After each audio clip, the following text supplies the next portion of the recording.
Hey everyone, this is Luke again, and welcome back to yet another tier list video. So, today we're gonna do the season 13 episode tier list. It's been way too long since season 13 ended, but it's been even longer since I, did anything related to season 13 with the episodes. So, I actually have a list of all my rankings for not my rankings ratings, that's it, ratings for the season 13 episodes, because I'm trying a new rating system for the individual episodes, not the seasons themselves. The individual episodes are just going to be rated 1 through 10 based on my experience. Did I like the episode? Did I think it was terrible or anything? That's basically what it is. So we're gonna go through them in order, um, because that's what I have right here. So the first episode we have is Shintaro. Now S is God tier, basically means that's like the D is like anything below like a 5 out of a 10. Anything below a 5 is a D. C is 5 to 6. B is 7 to 8. A is 9 and S is 10. So S is only for 10 out of 10s. A is for 9s. B is for 7 to 8s. C is for 5 to 6s, and D is anything below a 5. Okay? So, Shintaro. I thought this episode was a pretty good opener for season 13. It isn't too simple, but it isn't too complicated at the same time. That's why I like about it. The only things that kind of killed it for me is that the dire bats are purely plot convenient. And same thing with the Shintaro guards. They were very plot convenient and really shouldn't have been. But it was a 7 out of a 10 for me, so put it at B. Second is Into the Dark. Now, this one I don't really remember. This one was the episode where Cole sees Gleck, the the gecko who Cole finds in his room and finds his mother's locket, and none of the others believe him except for Vanya. And speaking of Vanya, that's where we first meet her in Shintaro along with King Vangelis. Um, basically, and then Cole and Vanya basically go down to the mines and basically see the geckos in months. And then Cole gets captured and all that. So I gave it a 6 out of a 10. Where is Into the Dark? Where is it? Where is it? Where is it? Where is it? I can't see it. I am blind. There we go. C tier for this one. The worst rescue ever. It really was the worst rescue ever, because the ninja really had one of the worst rescue attempts I've ever seen. It was so stupidly bad. But maybe that's why it was good. So yeah, I don't really remember much other than, the ninja trying to save uh Cole, and they end up failing, and so I only give it like a 5 out of a 10, so C tier. The two blades. Now this is where things start to pick up. Um where is it? Where is it? The two blades. This is where things start to pick up. It was just chaotic as hell during that episode, and that's what made it good, is how chaotic the episode was, especially towards the end. Even though I kind of don't remember what exactly happened, I think it was like Lloyd and Cole going to find the Skull Sorcerer, and they end up finding Hazardor. And I thought that was weird. But yeah, I gave this one a 9, so I'll put this up in A tier. I'll put this up in A. Then we have Queen of the Months. A very weird episode, but this episode was kind of controversial. Why? Because there's this one scene in which when Bertessa pretty much insults Nia for "you lie on others like a child," and Nia says, "I'm not going to fight for Jay," and then Jay has an expression that gets honestly pissed off. And a lot of people kind of got split. A lot of people say, oh, this is just proof of Nia being a bad girlfriend. And others are like, no, this actually shows how she acts and stuff like that. Now, I obviously people I think sided more with Nia being a bad girlfriend because Jay is more popular than Nia. So, of course, people are going to believe Jay over Nia. But anyway, the battle between Nia and Mortessa, epic as hell. And it had an epic finish as well. I give this one an 8 out of 10, so B. Trial by Mino. Yes. Yes, I love this episode way too much. Especially the geckos. I love the geckos so much. Gecko clan for life. And Zane dealing with the Mino is great. And especially with the Chancellor throwing rocks at Kai. I just thought it was so funny. Who is your Chancellor? Do not make a mockery of Gecko Civil Courts. No, I didn't do that right. Do not make a mockery of Gecko Civil Courts. I can't do his voice. I can't do Chancellor Gulch's voice.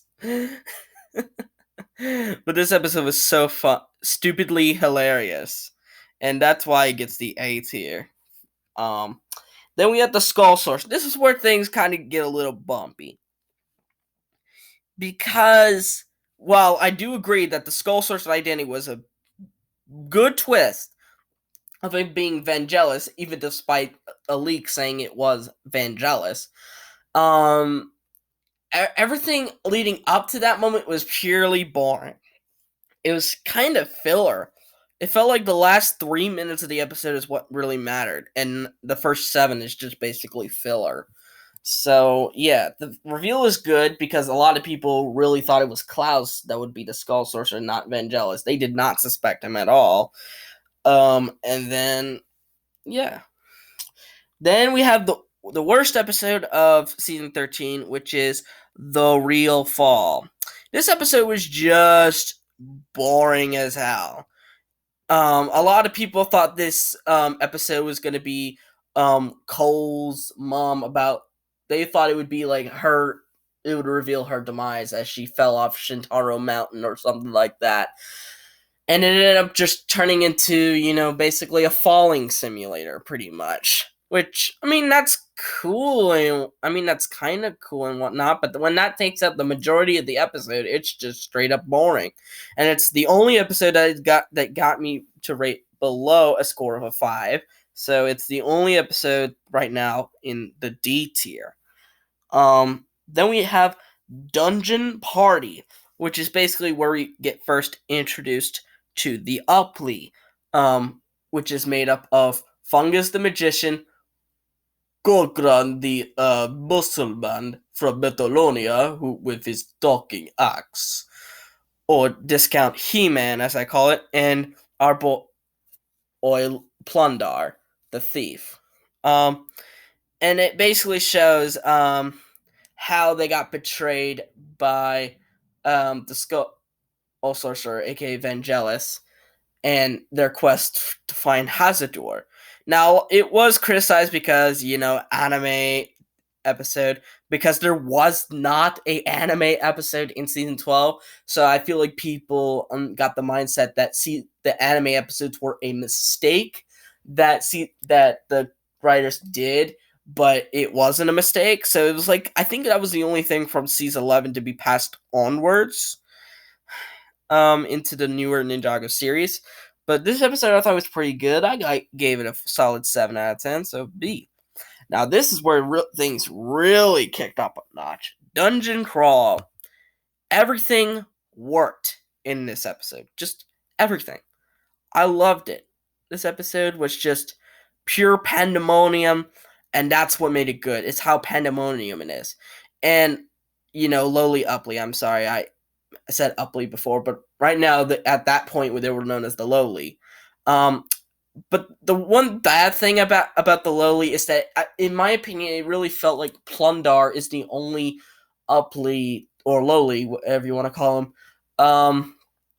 is the only person in the group to get any sort of character development If I had to rank it, it would be Plundar first, Corcoran second, and Fungus third.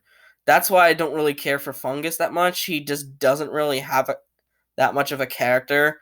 Corcoran just feels like, He-Man. And Plundar, there's so much depth to him that it's not even funny.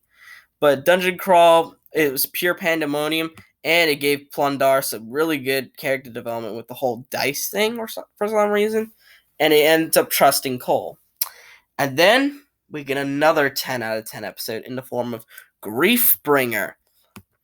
This is the episode in which Kai and Zane tried to unite the Months and Geckles, and the Geckles are like, "All right, we will believe you if the white slug beat the red slug in a slug race," and that's where the whole that would be cheating thing. How Zane was very concerned about doing it because that's kind of against what he does. He doesn't cheat. He doesn't lie. He doesn't steal. And then Kai says, you transformed into Clutch Powers, and then Zay was like, Clutch Powers was injured in the hospital. I did it because I had to. And Kai said, you're right, but because we had to. And then Zane ultimately gives in and basically lets the White Slug win. And then we get a very great scene with Gleck, and how he believes Kai and Zane that the Months aren't evil and that they didn't steal their blade of deliverance. Speaking of the two blades, that's what they were. The blades of deliverance. The ivory blade of boldness and the shadow blade of deliverance, I'm pretty sure. So then we get that very good scene where Kai informs Gleck that, I'm sorry, dude, but Lily unfortunately has passed away. And then Gleck's face just says it all, and it breaks my heart. It breaks my heart because, yeah, he's likable, and he misses Lily. So yeah, that's the second 10 out of 10 in a row under this new system, obviously. Then we have Masters Never Quit. This was almost the third in a row. I gave it a solid 9 out of 10, but that still doesn't mean it's a bad episode. This episode heavily focused on Wu, and it really showed how much Wu was super underutilized in both seasons 11 and 12. About how he doesn't feel like he's needed anymore, and then he says, "You know what? Ninja Never Quit and Shoshin Masters," and hence the title, Masters Never Quit. And so he doesn't give up on Cole, and it's really heartwarming to finally know that Wu got some character development, and we desperately need a Wu season, other than Hunted, obviously. So yeah, A tier, 9 out of 10. Then we have The Darkest Hour. I don't remember what happens in this episode. This episode is foggy, is way too foggy. I can't remember exactly what happened, but all I remember is that I gave it a 9 out of 10. So I'm going with what the ratings say on my phone and not what I remember from the episode. So then we have The Ascent. This one was a bit weird. This is a weird episode. This one was a 7 out of 10. But it does contain a scene in which there's really no payoff. And I talked about this scene in an earlier video of where I talked about the scene between Hailmar and Vanya. Hailmar just strikes Vanya, and that's it. End of episode. That's very awkward placement. And then for the next 2 episodes, there's really nothing to follow this up. Sometime during that, apparently they kind of put their differences aside, and that's it. So yeah, this episode really kind of had that weird little fault in it, and it really could have been replaced with something else entirely, like that deleted scene Brady Shoot said with the whole statue with Cole Lily statue smiling down upon him. We could have seen that instead of that. Instead of Halmar attacking Vanya to no payoff. Alright. Then we have the Upley Strike Back. This was definitely good for the Upley. And this was my third and last 10 out of 10 episode. And this episode was just amazing. It really was a perfect setup to the finale. Now, you would be surprised that I did not give The Son of Lily a 10 out of 10. Why is that? Well, remember when I talked about earlier when I talked about the Ascent with that weird scene between Halmar and Vanya? Well, this was the episode where they all of a sudden came out, it felt very plot convenient. And as I said before, there's really no payoff from this. It just happened. So that kind of hindered the episode a little bit, but it prevented it from being a perfect episode, a perfectly experienced episode. I might move it up to a 10, but as I have it written right now, it's a 9.5 out of 10. So yeah, there is your tier list for all the season 13 episodes. Let me see. Half of these episodes, half of the season is a 9 or out of 10 or above. That's how impressive Master of the Mountain really is. And the other half, and the only episode to get a below a 5 out of a 10 was The Real Fall. That just shows how good it is when there's literally only one episode that just really isn't that good. But anyway, I hope you guys like this video. Give it a thumbs up, subscribe to this channel by clicking on that red subscribe button, and click on the notification bell to see every video that I will upload. And I'll see you folks in the next video. Bye bye.